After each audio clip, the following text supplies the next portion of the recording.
Hello, and welcome to A Perfect Night to Die with me, your host, Mark Aston. So it's been a few weeks since the last podcast. We're now well into the January 2021, and some of the most extraordinary times, certainly that I've lived through. We're in the middle of a third lockdown here in the UK, and I've been thinking about what I have to offer in terms of some inspiration, which is what this podcast is about. So after giving it some thought, I came up with the idea of reading you a story, or at least part of a story that I've been working on for the last few years. And the idea of the story came from this Indian village by the sea in South Goa that we've been lucky enough to visit for the last 3 years as a family, and hang out with the locals, and my kids would play with the local kids and the dogs on the beach, and one dog in particular called Sweetie. And this story gradually evolved, but the seed of the idea was that these grown-ups once a year disappeared into the jungle and listened to this woman who read from this book. And as she reads, the adults shrink in their clothes and they turn into children, for only as children can they hear her. Only to hearts wide open can the book be read. And the book that she's reading from is called The Children's Book of Courage.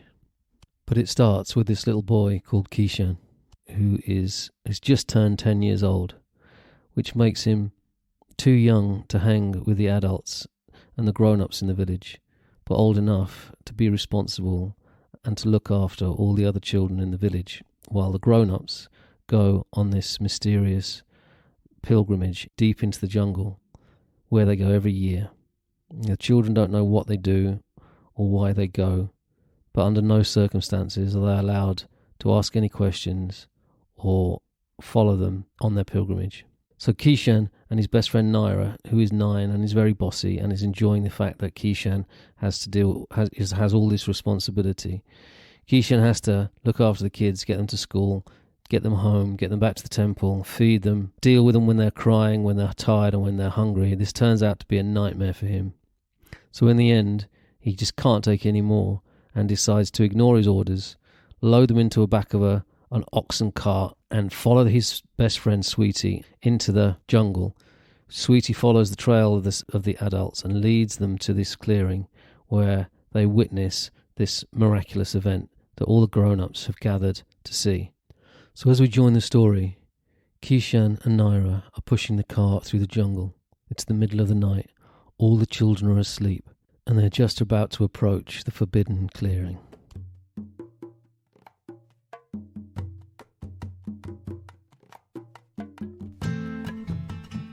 Naira had been trying to keep her eyes open for a while now, and was just thinking how comfortable Gautam and the others must be in the rolling Diwali bed behind her.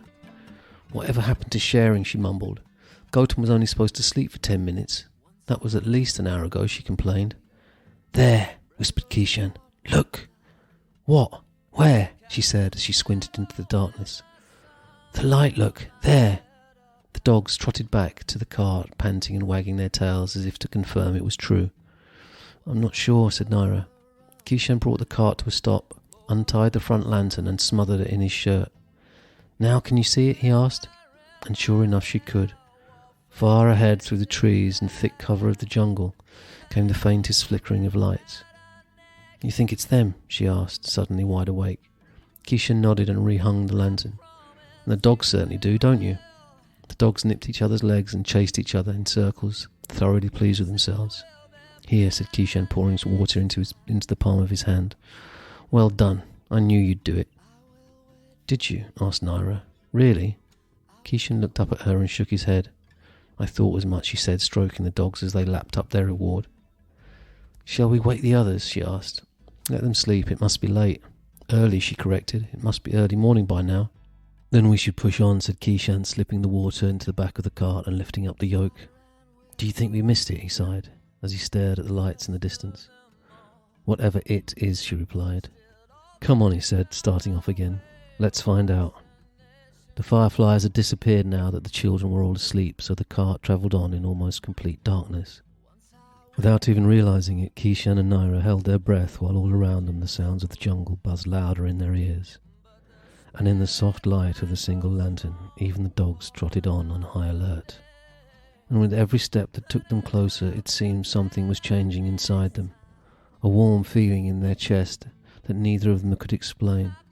They looked at each other but tiptoed on in silence, as nervous as they were excited to have finally found their way. "Come on," he whispered. "Help me up."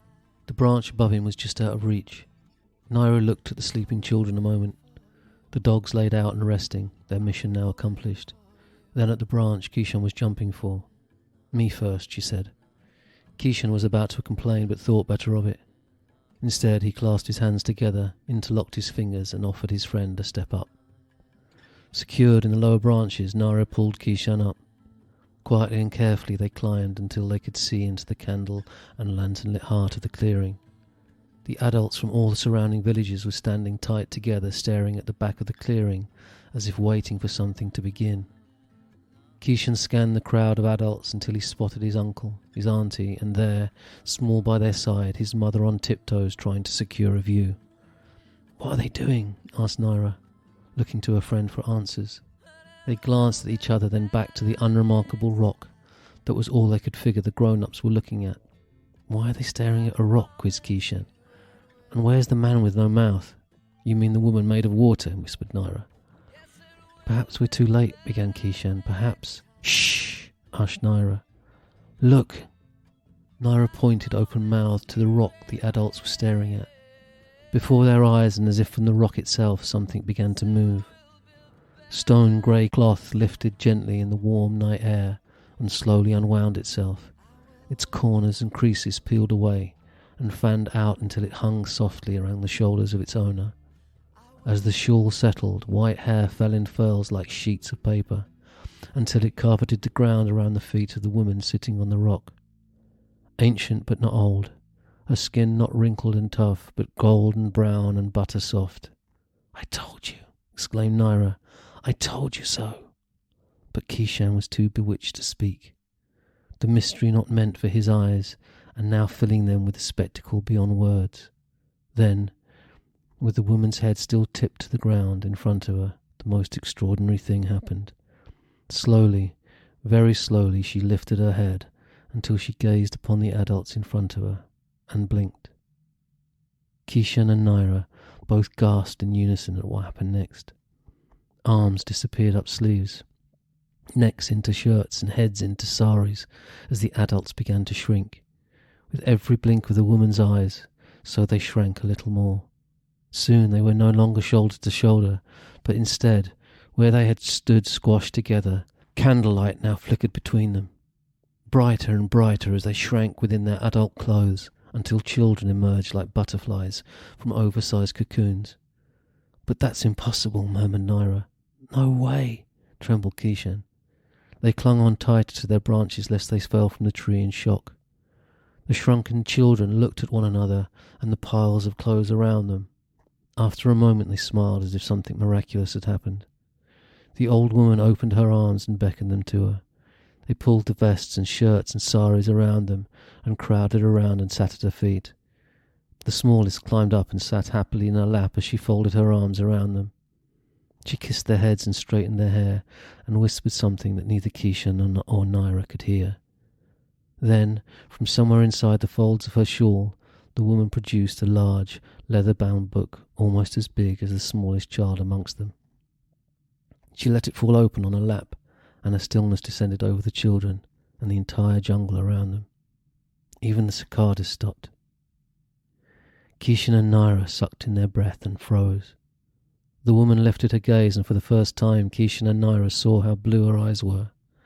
"Like the ocean," declared Naira to herself.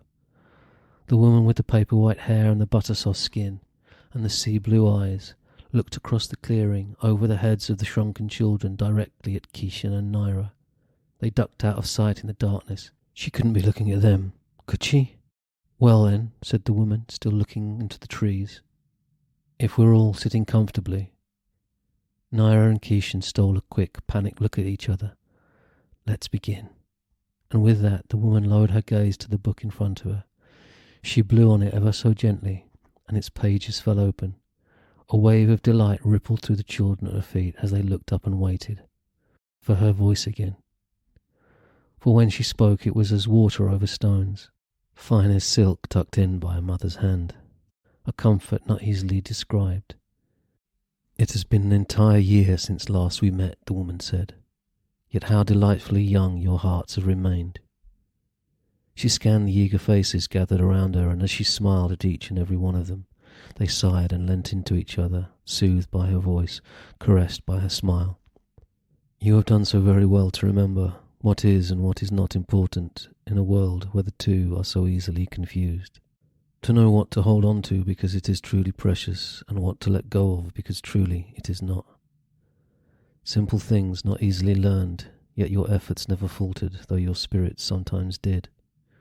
When your feet slowed upon the path too steep, you knew to rest. When your heart's tired of demands so many, you knew to trust. And when you could find so very little to be grateful for, still you found something." The children looked at each other, proud of their achievements, as if her words of encouragement were filling them to bursting. Then, with a fingertip pressed softly to the page, she began to read. "I am old, but not yet forgetful. I am tired, but do not choose sleep. I am precious, but only in sharing, as water drawn up from the deep. No truth that cannot be challenged, unwritten or conjured anew, for nothing not given was promised, nothing that you kept from you. So listen with ears yet untroubled, and hearts unburdened by years, for it only takes one drop of courage to draw hope from an ocean of tears." Thank you for listening. Keep well. Until next time.